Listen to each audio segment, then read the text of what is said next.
Hello! So today I'm going to show you how to make tree beard faces like these guys. They're very easy to make. The only things that you're going to need for this are objects that you find outside in the woods, which I'm going to go through, and hot glue and a hot glue gun, and that's it.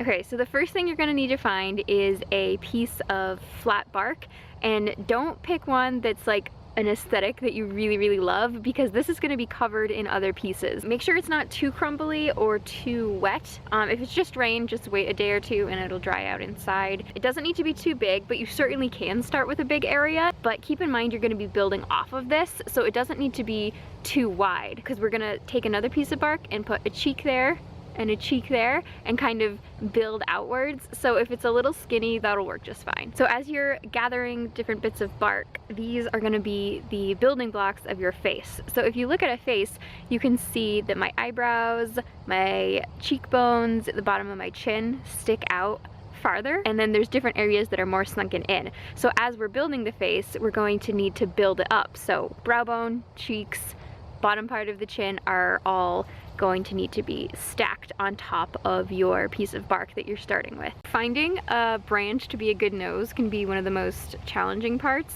but if you find a stick that has like a burl here, or it goes out and then into a bit of a nose shape, that can work really well. If you can't find anything, you can also just use a series of sticks and hot glue them together and make the shape that you want.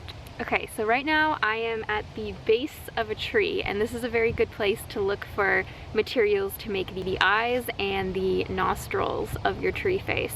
So I have some little shells that have come off the sides of a hickory nut. Actually, this might be a beech nut. So these kind of all went around in a circle to be the casing, and then now if I put them together like this, it makes a great eye shape. And then once this is against bark that's used as part of the face, the depth there, the shadow, will help create a more realistic eye.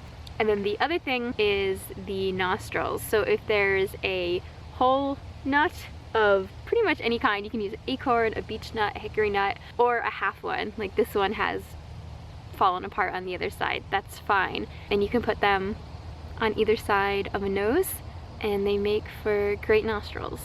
Once you've found your eyelid, you can find a little broken piece of a nut there, so it kind of has a bit of a curve, and this can be the pupil on the inside in between the two eyelid nutshells. Sometimes you'll find a nut that's kind of cut in half and the inside will have some different patterns, and that can be a really good eye. But I've found that if you use a light colored one, it makes the eyes look really open and like extremely caffeinated, so just be aware of that.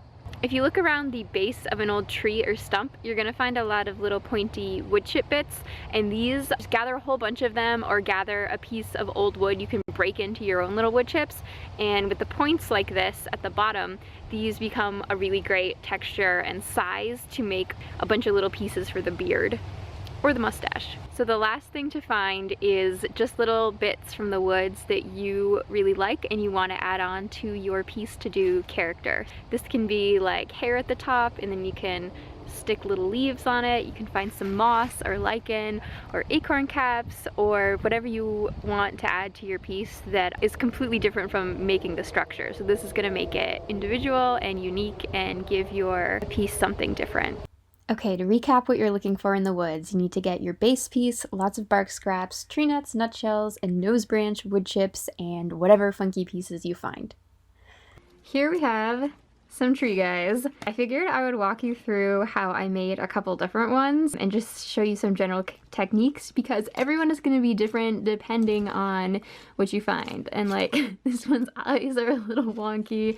This one is one of my favorites I made, and it was actually the first I made. So what I did is I started with this flat rectangular piece of bark. And the nice thing is the back can be absolutely as ugly and messy as you need it to be. So when we flip it over, it's looking nice and polished, but the back is completely chaotic. The first place I like to start is with the eyes. So these are where the nutshells come in handy, and I just put hot glue on the bottoms of each of them, stick one here, one here, and then I shove a little curly piece of bark or another nutshell into there. And what happens is, because these nutshells are sticking out, you have some depth here, and the shadow, because if you look at this whole face as a whole structure, the darkest parts of this sculpture are these two bits of the eyes. And I think that helps create a little more of a lifelike look. So after the eyes, I move on to the nose. In this case, this is one single piece of bark. I hot glued that down, and then I took two acorn halves. As you can see, these aren't whole acorns. They are just incomplete, broken little bits, and I put those in for the nostrils. And then from there, we look at the parts that need to be built upwards. Your cheekbones are gonna stick out, your brow bones are gonna stick forward, and then also this beard area needs to be built up a bit. So what I do is I add in the cheeks first, and that can be comprised of a bunch of little different pieces, and then I add in the brow areas. So I have more of these little pieces of bark stuck here, and then I added some little bits for the actual eyebrows. There and there. The nose, I felt, didn't stand out very much, so I took some lighter bark and I basically put it on like highlighter here to stick out a little more at the top of the head.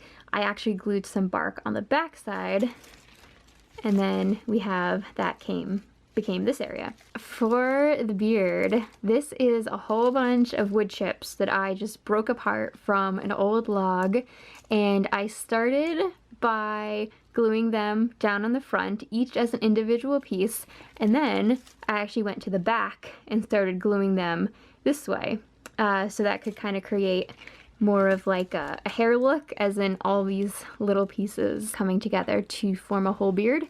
And then I put on this twig and this leaf, and yeah, that was the making of this guy here. So here's another guy, and he's a lot wonkier, and we're going to talk about why, so you can avoid that if that's not a look you like, or you know how to do it if it's a look that you do like.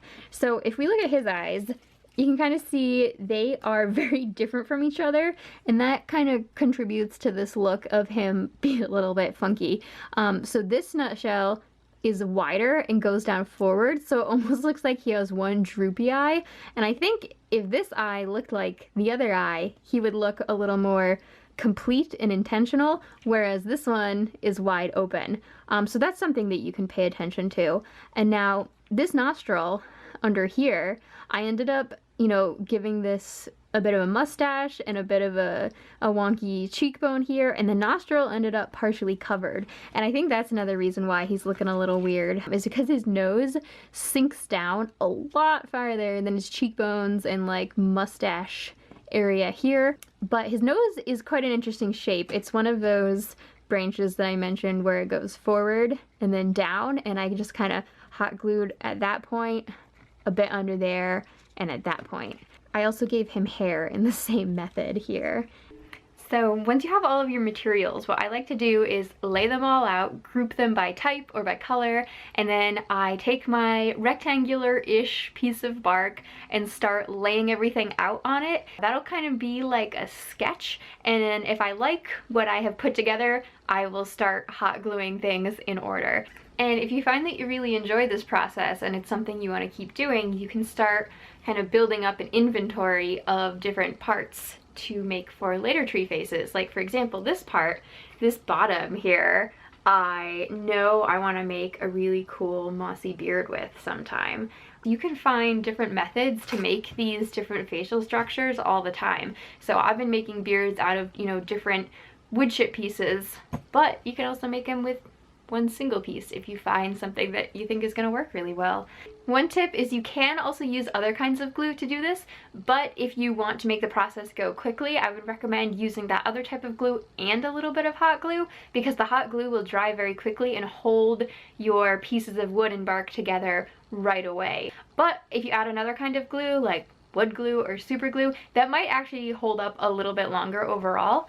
One thing that's really nice about gathering these materials right from the woods is you never know what you're gonna get. So it's kind of a surprise to see what each tree face looks like by the time that you have all of your things gathered. So I kind of consider it sort of like a meditation. You know, I go on my walk, I gather my supplies, and then I see the sculpture or the face that emerges. And it's always cool to see what you turn out with, because I don't go gathering with any sort of intention. So I hope you enjoyed that video. I hope you can make some fun tree beard face guys, some Lord of the Rings style Ent friends for your living room. If you enjoyed this video, give it a thumbs up. If you have questions, you can comment down below. And if you want to see more, you can subscribe for some more quarantine cottagecore style fun. Or hopefully when you're watching this, 2020 quarantine is over. Thanks and bye. This video was sponsored by the State of Connecticut's Artist Respond program, which hired artists to make free content for their communities during the COVID-19 pandemic. So thank you to them for making this video possible.